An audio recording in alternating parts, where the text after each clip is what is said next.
Gênesis capítulo 16. Sarai, esposa de Abrão, ainda não tinha filhos. Mas uma escrava egípcia chamada Agar era propriedade dela. E Sarai disse a Abrão: O Eterno achou por bem não me dar filhos. Então, deite-se com esta minha escrava. Talvez eu possa constituir família por meio dela. Abrão concordou com a proposta de Sarai. Assim, Sarai, mulher de Abrão, entregou Agar, sua escrava egípcia, a seu marido Abrão. Quando esse fato aconteceu, já fazia 10 anos que Abrão morava em Canaã. Ele se deitou com Agar e ela engravidou. Quando Agar soube que estava grávida, começou a fazer pouco caso de sua senhora. Sarai reclamou com Abrão: Estou passando por esta humilhação e a culpa é sua. Entreguei minha escrava a você, e na mesma hora em que ela soube que estava grávida, passou a me tratar como se eu fosse nada. Que o Eterno decida qual de nós duas está com a razão. Abraão respondeu: Decida você mesma, pois sua escrava é assunto seu. Sarai começou a maltratar a escrava, que por causa disso acabou fugindo. Mas um anjo do Eterno encontrou Agar junto a uma fonte no deserto. Era a fonte que está no caminho para Sur. E ele disse: Agar, escrava de Sarai, o que você está fazendo aqui? Ela respondeu: Estou fugindo de Sarai, minha senhora. Mas o anjo eterno disse: Volte para sua senhora, ainda que ela maltrate você. Ele continuou: Vou dar a você uma família numerosa, tantos descendentes que não será possível contá-los. Você está grávida de um menino. Dê a ele o nome de Ismael, pois o Eterno ouviu você e respondeu. Ele escoiceará como um cavalo bravo, porque será um guerreiro, combaterá e será combatido, sempre criando problemas, sempre em conflito com a família.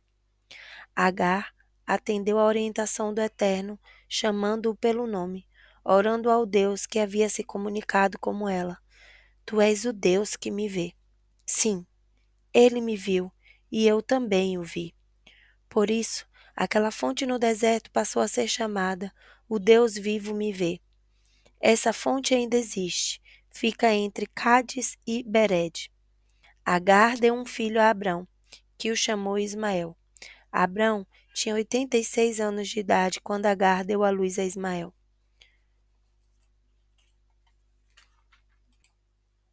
Gênesis capítulo 17.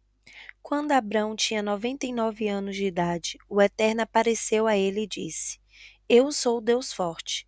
Viva com integridade diante de mim. Faça todo o esforço possível para se manter assim. Vamos fazer uma aliança e darei a você uma família enorme. Abalado, Abrão lançou-se ao solo com o rosto em terra. E Deus declarou: Minha aliança com você será esta. Você será o pai de muitas nações. Seu nome não será mais Abrão, e sim Abraão, para ressaltar a ideia de que farei de você o pai de muitas nações. Farei de você o pai de muitos pais. De você sairão nações, reis virão de você. Estou estabelecendo minha aliança entre mim e você, uma aliança que inclui seus descendentes. Será uma aliança contínua, e por causa dela me comprometo a ser seu Deus e o Deus de seus descendentes. Estou dando a você e a seus descendentes essa terra, na qual vocês estão acampados agora, toda a terra de Canaã. Ela pertencerá à sua família para sempre, e eu serei o Deus deles. Deus disse também a Abraão: E agora esta é a sua parte. Você irá honrar a minha aliança, você e seus descendentes, uma geração após a outra. Esta é a aliança que você deverá honrar, uma aliança que inclui todos os seus descendentes. Todos do sexo masculino deverão passar pela circuncisão. Faça isso, cortando e removendo a dobra da pele que recobre a cabeça do pênis. Esse será o sinal da aliança entre nós. Todo menino será circuncidado com 8 dias de idade, geração após geração. Os escravos nascidos em casa e os que tiverem sido comprados de outros que não são parentes também estão incluídos. Não se esqueçam de circuncidar tanto seus filhos quanto qualquer outro que tenha vindo de fora. Dessa forma, a minha aliança estará gravada no corpo de vocês, um sinal definitivo da minha aliança definitiva. E se algum ser humano do sexo masculino não tiver sido circuncidado, isto é, não tiver a dobra da pele que recobre a cabeça do pênis cortada, então ele será cortado do seu povo, pois violou a minha aliança. E Deus continuou falando com Abraão. Quanto a Sarai, a sua esposa, não a chame mais de Sarai. Comece a chamá-la de Sara. Eu a abençoarei. Isso mesmo. Darei um filho a você por meio dela. Ah, como vou abençoá-la! Dela sairão nações e reis de nações. Abraão lançou-se ao chão com o rosto em terra, mas também riu pensando: como um homem de 100 anos de idade vai ter um filho? E Sara conseguirá ter um bebê de 90 anos de idade? Recompondo-se, Abraão disse a Deus: Ah, que Ismael viva bem e com saúde diante de ti. Mas Deus retrucou: Não foi isso que eu quis dizer. Sua esposa Sara terá um bebê, um menino. Chame-o Isaque. Vou fazer uma aliança com ele e com seus descendentes, uma aliança que não terá fim. Quanto a Ismael, sim, eu ouvi você orar por ele. Também vou abençoá-lo e farei que tenha muitos filhos, uma família enorme. Ele será o pai de 12 príncipes. Farei dele uma grande nação. Mas a aliança que vou fazer será com Isaque, seu filho que nascerá de Sara, por essa época do ano que vem. Deus então se retirou depois de falar com Abraão. Então Abraão chamou seu filho Ismael e todos os seus empregados, tanto os nascidos em casa quanto os que ele havia comprado, todos os do sexo masculino que eram de sua família, e os circuncidou, cortando naquele mesmo dia a dobra da pele que recobria a cabeça do pênis de cada um, como Deus havia ordenado. Abraão tinha 99 anos quando foi circuncidado. Ismael tinha 13 anos. Os dois foram circuncidados no mesmo dia, e também todos os empregados, tanto os nascidos em casa quanto os que haviam sido comprados de terceiros. Todos foram circuncidados com Abraão. Gênesis capítulo 18. O Eterno apareceu a Abraão junto aos carvalhos de Manre, enquanto ele estava sentado à entrada da sua tenda. Era a hora mais quente do dia. Ele olhou e viu 3 homens de pé. Então saiu apressado da tenda e curvou-se diante deles. Ele pediu: Senhor, se te agradar, fique um pouco com o teu servo. Vou providenciar um pouco de água para que possa lavar os pés. Também vou providenciar comida e um lugar para descansares, já que teu caminho passou por mim. Eles responderam: Ótimo, faça isso. Abraão correu para dentro da tenda e disse a Sara: Depressa, pegue 3 xícaras da nossa melhor farinha e faça alguns pães. Depois, ele correu até o curral, escolheu um novilho gordo de excelente qualidade e entregou a um dos seus empregados, que o preparou. Em seguida, trouxe coalhada e leite para acompanhar o novilho assado, pôs a refeição diante dos homens e ficou debaixo da árvore enquanto eles comiam. Os homens perguntaram: Onde está Sara, sua mulher? Ele respondeu: Está na tenda. Então um deles disse: Vou retornar o ano que vem, mais ou menos por esta época. Quando eu chegar, sua esposa Sara vai ter um filho. Sara estava ouvindo tudo ao lado de dentro da tenda, bem atrás do homem. Abraão e Sara estavam velhos, em idade bem avançada. Sara tinha passado havia muito da época de ter filhos. Então ela riu consigo mesma e disse: Uma velha como eu, ficar grávida e com um marido velho como esse? Mas o Eterno disse a Abraão: Por que Sara riu? Pois ela disse: Eu ter um bebê, uma velha como eu? Por acaso existe alguma coisa difícil demais para o Eterno? Eu voltarei no ano que vem, por essa mesma época, e Sara terá um bebê. Sara ficou com medo e mentiu para ele. Eu não ri. Não. Mas ele disse: Sim, você riu, sim. Os homens se levantaram para ir embora e começaram a caminhar na direção de Sodoma. Abraão os acompanhou para se despedir deles. Então o Eterno disse: Seria justo esconder de Abraão o que estou para fazer? Ele vai se tornar uma nação grande e forte, e todas as nações do mundo serão abençoadas por meio dele. Eu o escolhi para que ele ensine os seus filhos e sua futura família a andar nos caminhos do Eterno e serem bons, generosos e justos, para que o Eterno possa cumprir o que prometeu a ele. O Eterno prosseguiu: Os gritos das vítimas em Sodoma e Gomorra são de ensurdecer. O pecado dessas cidades é gigantesco. Descerei para ver eu mesmo se o que eles estão fazendo é tão mal quanto parece. Então vou saber. Os homens dirigiram-se para Sodoma, mas Abraão ficou no caminho do Eterno impedindo a passagem. Então Abraão o enfrentou e questionou: Estás falando sério? Estás mesmo planejando eliminar as pessoas boas junto com as más? E se houver 50 pessoas decentes nas cidades, vais juntar os bons com os maus e te livrar de todos? Não pouparias a cidade por causa desses 50 inocentes? Não acredito que farias isto, matar os bons com os maus, como se não houvesse diferença entre eles. Será que o juiz de toda a terra não sabe julgar com justiça? E o Eterno respondeu: Se eu encontrar 50 pessoas decentes em Sodoma, pouparei a cidade inteira por causa delas. Abraão tornou a dizer: Eu, um simples mortal feito de um punhado de pó da terra, atrevo-me a abrir a boca e ainda perguntar ao meu Senhor: E se faltarem 5 para completar os 50, destruirás a cidade por causa dos 5 que faltam? Ele respondeu: Não a destruirei se houver ali 45 pessoas decentes. Abraão insistiu: E se encontrarem apenas 40? Também não vou destruir a cidade por causa dos 40. Abraão continuou: Senhor, não te irrites comigo, mas se encontrares apenas 30. Se encontrar 30, não destrua a cidade. Abraão não desistiu. Senhor, sei que estou abusando da sua paciência, mas se houver apenas 20, não a destruirei por causa dos 20.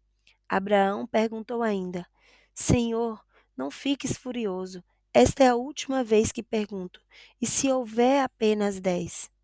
Não destruirei a cidade por causa das 10 pessoas. O Eterno encerrou a conversa com Abraão e se retirou. Abraão foi para casa. Gênesis capítulo 19. Os 2 anjos chegaram a Sodoma no início da noite. Ló estava sentado à entrada da cidade. Ele viu os recém-chegados e levantou-se para recebê-los. Curvou-se diante deles e implorou: Por favor, amigos, venham para minha casa e passem ali a noite. Vocês poderão se lavar e poderão se levantar cedo e seguir caminho descansados. Eles disseram: Não, dormiremos na rua. Mas ele insistiu, não aceitaria um não como resposta. Eles então concordaram e foram para a casa dele. Ló preparou uma refeição quente e eles comeram.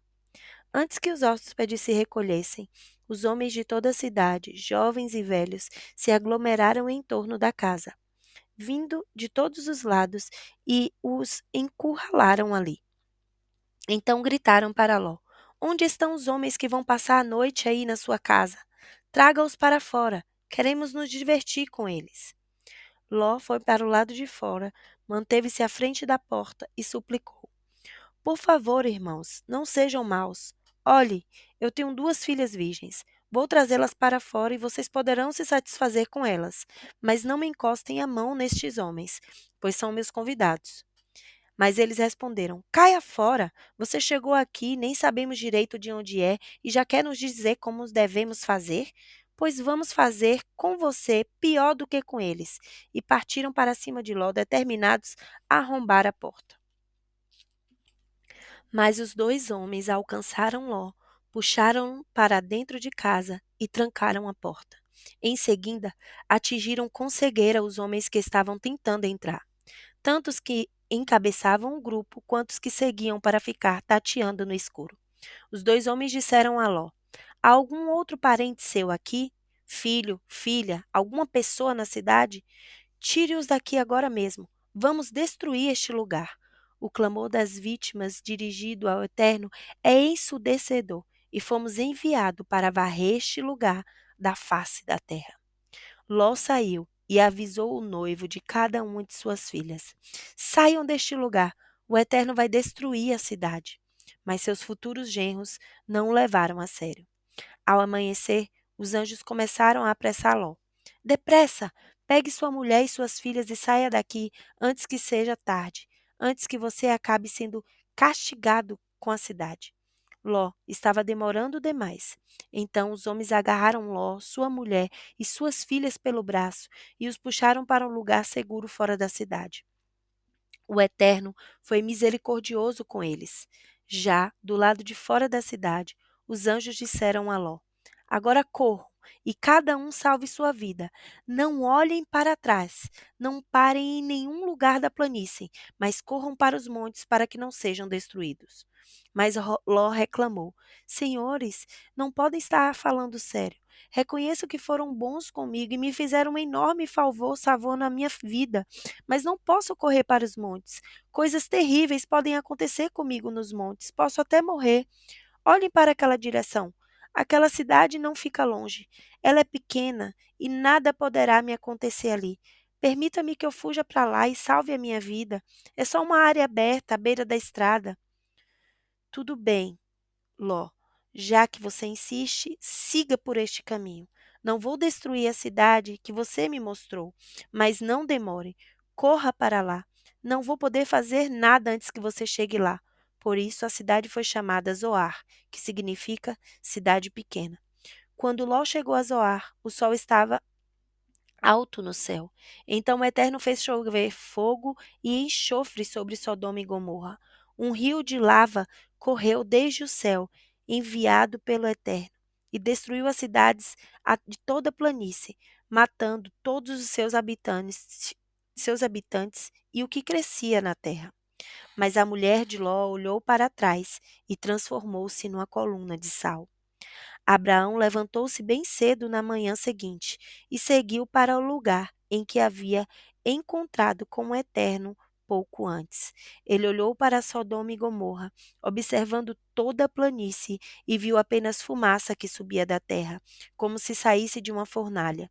E foi isto que aconteceu. Antes de destruir as cidades da planície, Deus se lembrou de Abraão e retirou Ló de Sodoma. Só depois varreu aquelas cidades da face da terra. Ló saiu de Zoar e foi morar com as 2 filhas na montanha. Ele estava com medo de ficar em Zoar e passou a viver com elas 2 numa caverna. Certo dia, a filha mais velha disse à caçula: Nosso pai está ficando velho e não restou nenhum homem neste lugar que possa nos engravidar. Vamos embebedar nosso pai com vinho e nos deitar com ele. Ele poderá nos dar filhos. É a única chance de manter a nossa família viva. Assim, naquela mesma noite, elas embebedaram o pai com vinho. A filha mais velha deitou-se com ele, mas Ló estava inconsciente e não tinha noção do que a filha estava fazendo. De manhã, a filha velha disse à mais nova: Deitei com nosso pai ontem à noite, hoje será a sua vez. Vamos embebedá-lo de novo, e você se deita com ele. Ele dará filho a nós 2 e poderemos manter a linhagem da nossa família. De novo, naquela noite, elas embebedaram o pai, e a caçula deitou-se com ele. Também dessa vez, ele estava inconsciente e não tinha noção do que a filha estava fazendo. As 2 irmãs ficaram grávidas de Ló, o próprio pai. A mais velha teve um filho e deu a ele o nome de Moabe, antepassado dos moabitas de hoje. A caçula teve um filho e deu o nome de Ben-Ami, antepassado dos amonitas de hoje.